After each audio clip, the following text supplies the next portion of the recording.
तो आज मैंने जिस टॉपिक के ऊपर वीडियो बनाने का फैसला करा है, उस वीडियो को बनाने के लिए लोगों को काफ़ी ज़्यादा हिम्मत चाहिए होती है, क्योंकि इस टॉपिक में घुसने से पहले ऐसी बहुत सारी चीज़ें जो आपको पता होनी चाहिए और ये टॉपिक बहुत ही ज़्यादा डीप है। तो आपको जैसा कि टाइटल देख के अंदाजा हो ही गया होगा कि आज हम जो है बेसिकली डीसी कॉमिक्स के ऊपर एक वीडियो बना रहे हैं। और मेरे चैनल के ऊपर डीसी कॉमिक्स के ऊपर वीडियोस काफ़ी ज़्यादा कम है और इसलिए आप लोग हमेशा शिकायत करते रहते हैं कि डीसी का कंटेंट और से और बनाओ। तो जैसा कि आप सब जानते हैं कि मैं बहुत जल्द अपने चैनल के ऊपर डीसी कॉमिक्स रीबर्थ को स्टार्ट करने जा रहा हूं। तो मैंने सोचा कि रीबर्थ को स्टार्ट करने से पहले आपको थोड़ा सा बताता चलूं कि अब तक डीसी कॉमिक्स में कितने रीबूट्स होते हुए आए हैं, कितने रीलॉन्चेस हुए हैं और किस किस तरीके से डीसी ने अपनी पूरी की पूरी टाइमलाइन को बार बार चेंज करने की कोशिश करी है और इसमें अलग अलग चेंजेस करी हैं। सो guys, this is Peter tiger और आज की इस वीडियो के अंदर मैं आपसे बात करने वाला हूं कि डीसी कॉमिक्स के जितने भी अब तक रीबूट्स हुए हैं, रीलॉन्चेस हुए हैं, वो किस तरीके से हुए हैं और उनके पीछे क्या क्या रीजन थे। तो चलिए बिना अपनी टाइमलाइन को रीसेट किए इस वीडियो को स्टार्ट करते हैं।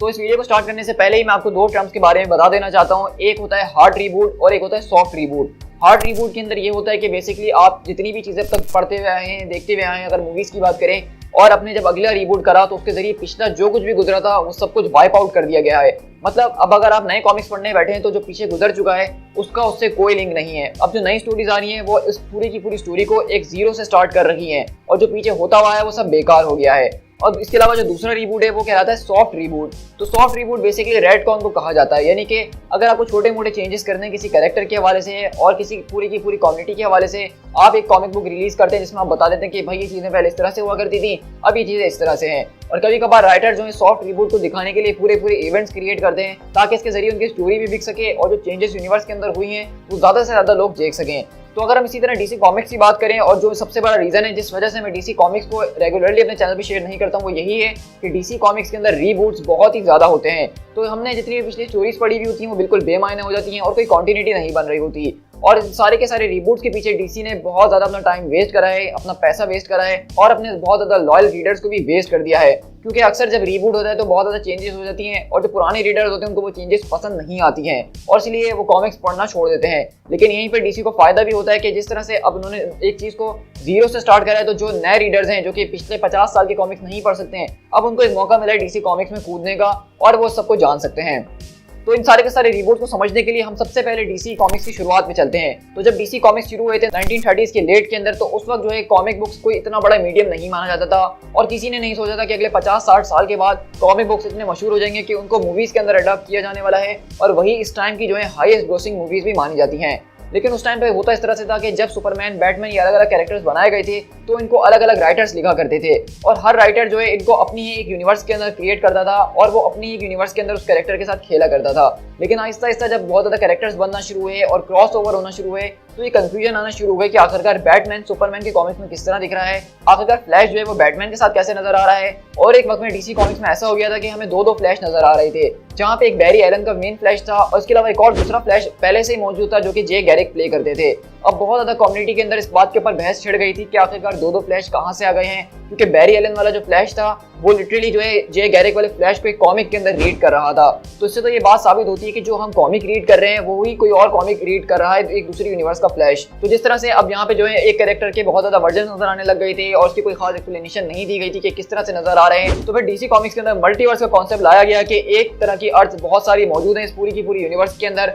और वहाँ पे एक ही कैरेक्टर की अलग अलग वर्जन मौजूद हैं। तो इन सारी की सारी चीजों के बावजूद भी डीसी के अंदर बहुत ज्यादा कंफ्यूजन हो गई थी। कभी वो अपनी मेन अर्थ प्राइम को कहते थे, कभी वो अर्थ 1 को कहते थे और कभी अर्थ 2 को कहते थे और इसी तरह सारी की सारी अर्थ जो है वो बहुत ज्यादा मिक्सअप हो चुकी थी, तो रीडर्स के लिए समझना काफी मुश्किल हो गया था। तो ये सारे के सारे मसले जितने भी थे डीसी को इसका सिर्फ एक ही सोल्यूशन नजर आया कि उनको अपनी पूरी की पूरी टाइमलाइन को जो है रीसेट करना पड़ेगा, अपने कॉमिक्स को रीबूट करना पड़ेगा। और इन्होंने ये रीबूट जो करा था ये बहुत ज्यादा शानदार तरीके से करा था, जिसके लिए उन्होंने सबसे पहला क्राइसिस इवेंट बनाया था जिसको the crisis on infinite earths कहा जाता है, जो कि 1986 का जो एक बहुत ही बड़ा क्रॉसओवर इवेंट था। इसके अंदर होता ही है कि बेसिकली एंटी मॉनिटर नाम का एक शख्स होता है जो कि सारी की सारी अर्थ को खत्म कर रहा था, यानी कि सारी की सारी मल्टीवर्स के अंदर जो यूनिवर्सेस थी उनको एक एक करके खत्म कर रहा था। और यहाँ पे बहुत ज्यादा लंबी चौड़ी बसड़ होती है जिसके अंदर नहीं पड़ेंगे, लेकिन इसके एंड में होता ही है कि सिर्फ 5 अर्थ बचती हैं और उन 5 अर्थ को जो है आखिर में एक अर्थ के अंदर कंबाइन कर दिया जाता है। अब इससे होता ही है कि जितनी भी अलग अलग यूनिवर्सेस थी डीसी के अंदर इस वक्त एग्जिस्ट करती थी, उन सबके कुछ कुछ मेन कैरेक्टर जो कि फैन फेवरेट हुआ करते थे उनको हमारी एक मेन यूनिवर्स के अंदर ले आया गया और बाकी सारी यूनिवर्सेस खत्म कर दी। तो इस पॉइंट पर आगे डीसी ने जो है मल्टीवर्स का कॉन्सेप्ट अपने कॉमिक्स से बिल्कुल खत्म कर दिया था। उन्होंने बता दिया था कि सिर्फ अब एक ही अर्थ मौजूद है और जो 5 अर्थ थे जिनके अलग अलग कैरेक्टर्स जो बच गए थे वो एक अलग तरह के डायमेंशन में चले गए थे जिसको पैराडाइज डायमेंशन कहा जाता था। और ये चीज काफी अर्से तक इसी तरह कॉमिक्स के अंदर कायम रही कि डीसी के अंदर सिर्फ एक ही मेन यूनिवर्स थी। इस रिबूट के अंदर जो मेन हाईलाइट थी वो ये थी कि यहाँ पे जो फ्लैश द बैरी एलन था उसने अपनी जान को सेक्रीफाइस कर दिया था इस पूरी की पूरी यूनिवर्स को बचाते हुए। साथ ही साथ यहाँ पे जो सुपर गर्ल थी वो भी यहाँ पे सेक्रीफाइस हो चुकी थी। और डीसी कॉमिक्स के अंदर होने वाला ये सबसे पहला और हार्ड रिबूट माना जाता है जिसने पूरी की पूरी पिछली कॉन्टिन्यूटी को खत्म करके एक नई कॉन्टिन्यूटी बनाने का फैसला किया था। इसी के बाद हमारे पास नेक्स्ट इवेंट आता है 0 आवर क्राइसिस इन टाइम जो कि 1994 के अंदर रिलीज किया गया था और ये एक तरह का सॉफ्ट रिबूट था। अब इस स्टोरी के अंदर होता ही है कि यहाँ पे ग्रीन लैंटर्न के पास पैरालैक्स की पावर आ जाती है और वो बहुत ज्यादा करप्ट हो जाता है और लिटरली यहाँ पे पूरी की पूरी डीसी कम्युनिटी जो है ग्रीन लैंटर्न से लड़ रही थी यानी हेल जॉर्डन से। और यहाँ पे बहुत ज्यादा खतरनाक किस्म की लड़ाई झगड़े होते हैं और यहाँ पे भी हेल जॉर्डन जो यूनिवर्स को खत्म करने की कोशिश कर ही रहा होता है। लेकिन इसी बीच यहाँ पे जो सारे के सारे पावर्स के बीच अलग अलग रेडकॉन्स कर दिए गए थे। जो कुछ भी टाइमलाइंस के मसले इस वक्त डीसी कॉमिक्स के अंदर चल रहे थे उनको यहाँ पे जो है सही करने की कोशिश की गई। कुछ चीजें जिनकी एक्सप्लेनेशन मौजूद नहीं थी उनकी एक्सप्लेनेशन दी गई। लेकिन क्या ये इवेंट एक सॉफ्ट रिबूट के तौर पर सक्सेसफुल रहा था तो इसके बारे में फैंस के अलग अलग ओपिनियन है। मैं खासतौर पे ये मानता हूँ कि इससे कोई खास फर्क पड़ा नहीं था बल्कि कुछ चीजें जो थी वो और ज्यादा कंफ्यूजन पैदा कर रही थी। तो इसी के बाद हम अपने नेक्स्ट रिबूट के ऊपर चलते हैं जो कि इन्फिनाइट क्राइसिस का इवेंट था जो कि 2005 के अंदर हुआ था। और देखा जाए तो ये भी एक सॉफ्ट रिबूट ही था। तो ये इन्फिनाइट क्राइसिस का जो इवेंट है आप उसको नाम से समझ ही गए होंगे कि ये क्राइसिस इन इन्फिनाइट अर्थ का सीक्वल था। तो जैसा कि मैंने आपको बताया था कि इन्फिनाइट क्राइसिस के अंदर कुछ सुपर हीरोज को जो है एक अलग डायमेंशन के अंदर छोड़ दिया गया था जिसमें अर्थ 3 का लेक्स लूथर था, अर्थ 1 का सुपरमैन था, लुइस लेन थी, इसके अलावा अर्थ प्राइम का सुपर बॉय वहां पे मौजूद था। तो ये जब इन्फिनाइट क्राइसिस के बाद से यूनिवर्स चलना शुरू हुई तो इस पॉइंट पर आगे डीसी कॉमिक्स के अंदर बहुत ज्यादा डार्क चीजें होने लग गई थी। और ये सारे के सारे कैरेक्टर जो कि इस वक्त पैराडाइज डायमेंशन के अंदर मौजूद थे वो इस बात का फैसला करते हैं कि हमारे हीरो सही तरीके से काम नहीं कर रहे हैं क्योंकि उन लोगों ने लिटरली अपने आप को कुर्बान कर दिया था ताकि वो एक यूनिवर्स कायम रह सके। तो वहीं पे सुपर बॉय प्राइम जो है वो पूरे के पूरे फैब्रिक ऑफ रियलिटी को पंच करना शुरू करता है जिसकी वजह से पूरी की पूरी टाइमलाइन के अंदर उथल पुथल मच जाती है। इन दी एंड इस पूरे के पूरे इवेंट से होता ही है कि वहां पे जो है लेक्स लूथर वो दोबारा से मल्टीवर्स को क्रिएट करने का फैसला करता है ताकि वो अपनी अर्थ को वापसी लेकर आ सके और वो लोग दोबारा अपनी अपनी जिंदगियों में लौट सकें। तो इसी बीच इस पूरे के पूरे इवेंट के एंड में होता ही है कि यहाँ पे जो पूरी की पूरी मल्टीवर्स का कॉन्सेप्ट खत्म कर दिया गया था क्राइसिस इन इन्फिनाइट अर्थ के अंदर। इन्फिनाइट क्राइसिस के जरिए सारी की सारी मल्टीवर्स के कॉन्सेप्ट को दोबारा लाया गया था। इसी के ठीक बाद जो एक छोटा सा इवेंट हुआ था जिसको 52 के नाम से जाना जाता है और इसके अंदर हमें बेसिकली ये बात बताई गई थी कि जो पूरी की पूरी मल्टीवर्स क्रिएट हुई है उसके अंदर अब इन्फिनाइट नंबर ऑफ यूनिवर्सेस नहीं है बल्कि सिर्फ 52 यूनिवर्सेस मौजूद हैं। यानी हमारी अर्थ जैसी 51 और यूनिवर्सेस हैं जो कि इस पूरी की पूरी मल्टीवर्स का हिस्सा हैं। इसी के बाद हमारे पास तीसरा क्राइसिस का इवेंट आता है जो कि फाइनल क्राइसिस जो कि 2007 के अंदर हुआ था। और बेसिकली ये कोई हमारी एक तरह का सॉफ्ट रिबूट या हार्ड रिबूट नहीं है लेकिन मैंने इसका जिक्र यहाँ पे इसीलिए करा है क्योंकि बेसिकली इस इवेंट के जरिए सारी की सारी सुपर हीरो कम्युनिटी को इस बारे में पता चला था कि वो लोग अब एक यूनिवर्स के अंदर नहीं बल्कि एक मल्टीवर्स के अंदर मौजूद है। क्योंकि इससे पहले तक सुपर हीरो कम्युनिटी को इस बारे में नहीं पता था कि अब मल्टीवर्स दोबारा से क्रिएट हो चुकी है और उसने बेसिकली इन सारे के सारे हीरोज को बताने का काम करा था। तो इसको भी एक तरह से सॉफ्ट रिबूट माना जाता है जहाँ पे ये रेडकॉन्स किए गए थे कि अब मल्टीवर्स एग्जिस्ट करती है। तो अगर मैं यहीं पे तीनों क्राइसिस इवेंट को अगर यहाँ पे रैप अप करना चाहूँ तो मैं कुछ इस तरह से करूंगा। क्राइसिस ऑन इन्फिनाइट अर्थ जो थे उसने सारे के सारी मल्टीवर्स को खत्म किया था। इन्फिनाइट क्राइसिस मल्टीवर्स को वापसी लेकर आया था और फाइनल क्राइसिस जो था बेसिकली वो इसीलिए था ताकि इसके जरिए बताया जा सके रीडर्स को और कॉमिक बुक के कैरेक्टर्स को कि अब मल्टीवर्स वापसी लौटकर आ चुकी है, मतलब अब खतरनाक तरह के खतरे आने वाले हैं। इसके बाद अगर हम डीसी के सेकंड रिबूट की बात करें जो कि एक हार्ड रिबूट था जिसने पिछले सारे के सारे कॉमिक जो कि मैं इतना लंबा चौड़ा के साथ जिक्र करते हुए आया हूँ उनके ऊपर माचिस डाल की आग लगा दी और एक नई कंटिन्यूटी शुरू कर दी जिसका नाम था फ्लैश पॉइंट। तो अगर फ्लैश पॉइंट की बात करें तो जब इसकी शुरुआत की गई थी उनके राइटर्स ने अभी भी नहीं सोचा था कि ये डीसी का रिबूट होने वाला है। उन्होंने इसको एज अ फ्लैश स्टोरी लिखा था जिसके अंदर बैरी एलन टाइम ट्रैवल करके अपनी माँ को बचा लेता है। लेकिन जब वो अपनी माँ को बचाता है तो उस वजह से इसकी पूरी की पूरी यूनिवर्स बदल चुकी होती है। यहाँ पे बहुत ज्यादा चेंजेस हो गई होती है। जिस तरह बैटमैन जो है वो ब्रूस वेन की जगह थॉमस वेन बन गए होते हैं, यहाँ पे बिली बैटमैन शज़ैम बनता है, यहाँ पे सारे के सारे किड्स मिलके जो है शज़ैम बनते हैं। वंडर वुमन और एक्वामैन एक दूसरे से जंग के ऊपर लगे होते हैं और ये पूरी की पूरी दुनिया एक केओटिक दुनिया बन चुकी होती है। और सबके पीछे में पता चलता है कि कोई और नहीं बल्कि रिवर्स फ्लैश मौजूद है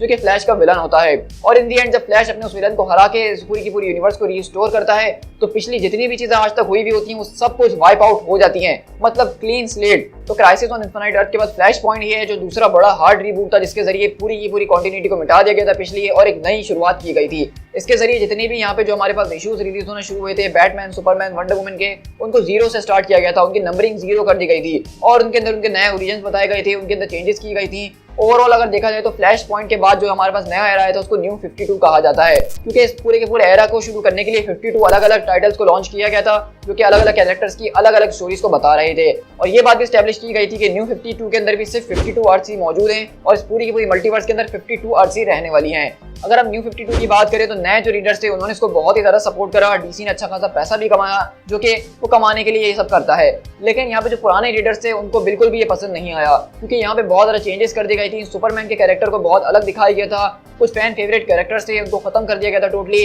और सबसे बड़ी बात, वॉली वेस्ट का जो यहाँ पे फ्लैश था उसको रिप्लेस करके यहाँ पे बैरी एलन के फ्लैश को एज अ मेन फ्लैश दिखाया जा रहा था और वॉली वेस्ट का नाम यहाँ से गायब भी हो चुका था, उसका कोई जिक्र ही नहीं था। उसके बारे में हम आगे चल के बात करेंगे। तो इसी के बाद फिर इस पूरी न्यू 52 के अंदर एक और इवेंट होता है जिसका नाम कन्वर्जेंस था। और कन्वर्जेंस एक ऐसा इवेंट है जो कि डीसी का अब तक का वर्स्ट इवेंट माना जाता है और ये भी एक तरह का सॉफ्ट रिबूट है जिसके अंदर इस बात को स्टैब्लिश किया गया था बेसिकली कि जो पिछली अर्थ थी यानी कि फ्लैश पॉइंट से पहले वाला जो एरा था यानी कि इन्फिनाइट क्राइसिस वाला, फाइनल क्राइसिस वाला, वो मुकम्मल तौर पे खत्म नहीं हुआ है, बल्कि वो भी कहीं ना कहीं भी जिंदा है और वहाँ के जो लोग हैं वो भी अभी मौजूद हैं और वो भी एक बड़ी मल्टीवर्स का हिस्सा है। तो मतलब कन्वर्जेंस ने इस बात को स्टैब्लिश करा था कि डीसी ने जो रीबूट करा है वो अब उसका भी रीबूट कर रहे हैं और जो रीबूट वो पहले ही कर चुके थे। तो मतलब इसको समझना बहुत ही ज्यादा मुश्किल है। ये इवेंट इतना ज्यादा वर्स गया था कि डीसी ने कभी इसके ऊपर दोबारा पलट के बात भी नहीं करी। तो इसी के बाद जो हमारे पास हमारा अगला इवेंट आता है जो कि डीसी यूनिवर्स रीबर्थ का। जैसा कि कन्वर्जेंस का पूरा इवेंट फेल हो चुका था, जो वो अकॉम्प्लिश करना चाहते थे रीडर्स के बीच वो ना कर सके, तो उन्होंने नए तरह की अप्रोच करने का फैसला करा। अब रीबर्थ जो है वो कोई रीबूट नहीं है, वो सिर्फ एक सॉफ्ट रीबूट है और एक तरह का रीलॉन्च था। अब जैसा कि मैंने आपको बताया ऑलरेडी कि न्यू 52 से रीडर्स बिल्कुल भी खुश नहीं थे और आहिस्ता आहिस्ता वो उससे काफी बोर होना शुरू हो चुके थे और वो चाहते थे कि डीसी की वो पुरानी स्टोरी सुनाई जाए जो कि पहले हुआ करती थी, जिसको लोग पसंद करते थे। तो इसलिए उन्होंने रीबर्थ का नाम दिया और इसके जरिए उन्होंने अपने उन कैरेक्टर्स को वापसी लाने का फैसला करा जिसको फैंस मिस कर रहे थे। उन रिलेशंस को हमारे साथ दिखाना शुरू करा जो कि न्यू 52 के अंदर मिसिंग थे। इसके अलावा जो सुपरमैन का कैरेक्टर था जो कि पूरे के पूरे न्यू 52 के अंदर बहुत ज्यादा वीक था, उसके पीछे का उन्होंने रीजन दिया और सुपरमैन एक तरह से रीबॉर्न हुआ। अब बहुत जल्द जो है मैं डीसी रीबर्थ को अपने चैनल पे शुरू करने वाला हूँ, तो इसलिए इसकी मैं ज्यादा डिटेल्स के अंदर नहीं जाऊंगा। तो उसके बाद हमारे पास आता है डूम्सडे क्लॉक का इवेंट। अब डूम्सडे क्लॉक भी जो एक तरह का सॉफ्ट रिबूट था जिसके जरिए में ये बात स्टैब्लिश की गई थी, जो फ्लैश पॉइंट का इवेंट हुआ था जिसमें पूरी की पूरी यूनिवर्स रीसेट हो गई थी, उसके पीछे दरअसल फ्लैश नहीं था बल्कि एक मिस्टीरियस बीइंग था और वो मिस्टीरियस बीइंग कोई और नहीं बल्कि डॉक्टर मैनहट्टन था। और हमें ये बात तब पता चलती है जब वॉली वेस्ट का फ्लैश जो है वापसी हमारी इस मेन यूनिवर्स के अंदर आता है, जिसको पहले तो सब भूल चुके होते हैं, लेकिन बैरी एलन से मिलने के बाद उसकी मेमोरीज वापसी आती हैं और तब जाके फ्लैश को इस बारे में पता चलता है कि ये जो पूरी की पूरी यूनिवर्स बनी हुई है न्यू 52 वाली, वो दरअसल उसने नहीं बनाई है बल्कि उससे किसी ने बनवाई थी और वो मिस्टीरियस शख्स कोई और नहीं बल्कि डॉक्टर मैनहट्टन होता है। तो अब आप समझ रहे होंगे कि इतने ज्यादा रीबूट और रीलॉन्चेस करने के बाद डीसी कॉमिक्स को होश आ गया होगा और अब वो शायद अपनी एक ही कंटिन्यूटी लेके चलने वाला है। लेकिन डीसी कॉमिक्स सिर्फ रीबूट्स के लिए तो मशहूर है, इसके अलावा उसने और किया क्या है कॉमिक्स के अंदर? मतलब मजाक कर रहा हूं, ऑफेंड मत हो जाना, लेकिन इसके रीबूट्स यार कुछ ज्यादा ही हो गए हैं। खैर इसके बाद अगर हम आगे चल के बात करें तो हमारे पास अगला इवेंट आता है डार्क नाइट्स डेथ मेटल। अब इसके अंदर बेसिकली होता है कि बैटमैन हु लॉस्ट जो है वो पूरी की पूरी क्राइसिस एनर्जी को जमा कर लेता है और पूरी की पूरी मल्टीवर्स को डिस्ट्रॉय करने लगता है। यहीं पे जो वंडर वुमन होती है वो बेसिकली हमारी इस पूरे की पूरे कॉमिक बुक स्टोरी आर्क की जो हीरोइन होती है और वो एंटी क्राइसिस एनर्जी जमा करती है और उसके जरिए इन दोनों के बीच एक जबरदस्त किस्म का मुकाबला होता है और ये बहुत ही एपिक स्टोरी है जिसको मैं शेयर नहीं कर सकता हूँ अभी आपके साथ 2 मिनट के अंदर। लेकिन इसके एंड में होता ये है बेसिकली कि यहाँ पे जो है wonder woman Batman who lost को हरा देती है, लेकिन इसके बदले में पूरी की पूरी मल्टीवर्स जो डीसी की वो डिस्ट्रॉय हो जाती है। अब जैसा कि वंडर वुमन के पास ये शक्तियां मौजूद थी कि वो मल्टीवर्स को दोबारा से क्रिएट कर सकती है, तो बिल्कुल वो पूरी की पूरी मल्टीवर्स को दोबारा से क्रिएट करती है और इस यूनिवर्स के अंदर जो भी लोग अब दोबारा पैदा हुए हैं उनके पास वो सारी की सारी पिछली मेमोरीज मौजूद हैं, यानी कि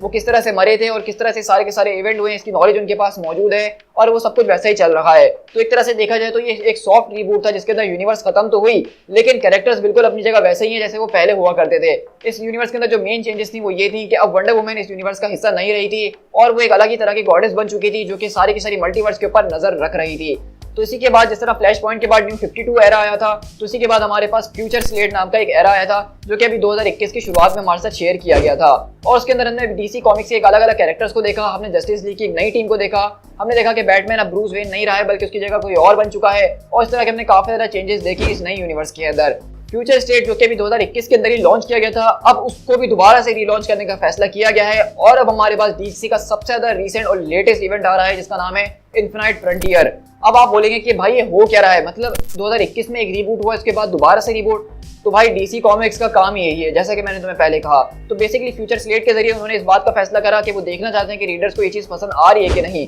अब उन्होंने जब देख लिया कि रीडर्स को कौन कौन सी चीजें पसंद आई हैं, तो अब वो उन चीजों को आगे ले जाके इन्फिनाइट फ्रंटियर का हिस्सा बनाने वाले हैं। अब इन्फिनाइट फ्रंटियर जो ऑलरेडी शुरू हो चुका है और तकरीबन अपने एंड पे पहुंच ही चुका है। तो इसके अंदर बेसिकली हो ये रहा है कि जो अब तक सारी कंटिन्यूटी चलते हुए आ रही थी, इन्फिनाइट क्राइसिस की, फाइनल क्राइसिस की, फ्लैश पॉइंट की, कन्वर्जेंस की, रीबर्थ की, वो सारी की सारी कंटिन्यूटी को एक साथ जोड़ दिया गया है। और ये बताया जा रहा है कि सारे के सारे कैरेक्टर्स को अपनी सारी हिस्ट्री याद है, और यानी कि डीसी कॉमिक्स जिस तरह से हमेशा से हुआ करते थे, अब वो दोबारा अपनी कोर के ऊपर जा चुके हैं। तो उससे होगा ये कि बेसिकली जो पुराने रीडर्स हैं उनको पता है कि इनके कैरेक्टर्स के पास वो सारी नॉलेज मौजूद है जो कि वो जानते हैं, और जो नए रीडर्स आ रहे हैं जिनको इस बारे में नहीं पता है कि उनके पास क्या नॉलेज है क्या नहीं है, वो आहिस्ता आहिस्ता उनकी जब स्टोरीज रीड करेंगे तो उनको वो भी साथ साथ पता चलती रहेंगी। तो देखा जाए तो डीसी का ये इनिशिएटिव मुझे काफी ज्यादा अच्छा लग रहा है, और ऐसा लग रहा है कि अब मेरे डीसी कॉमिक्स के अंदर इंटरेस्ट बढ़ जाएगा इस पूरे के पूरे नए इनिशिएटिव के बाद। तो भाई शुक्र, मैंने सारी की सारी चीजें कवर कर ही ली। मुझे लग नहीं रहा था कि मैं एक वीडियो के अंदर ये सब कवर करने वाला हूँ, मेरे पसीने छुड़े हुए हैं लिटरली। लेकिन क्या करें, डीसी की कंटिन्यूटी बहुत ज्यादा पेचीदा किस्म की है, लेकिन अब जाके लग रहा है कि डीसी वालों को होश आ चुका है और उन्होंने अपनी एक कंटिन्यूटी को पकड़ने का फैसला कर लिया है।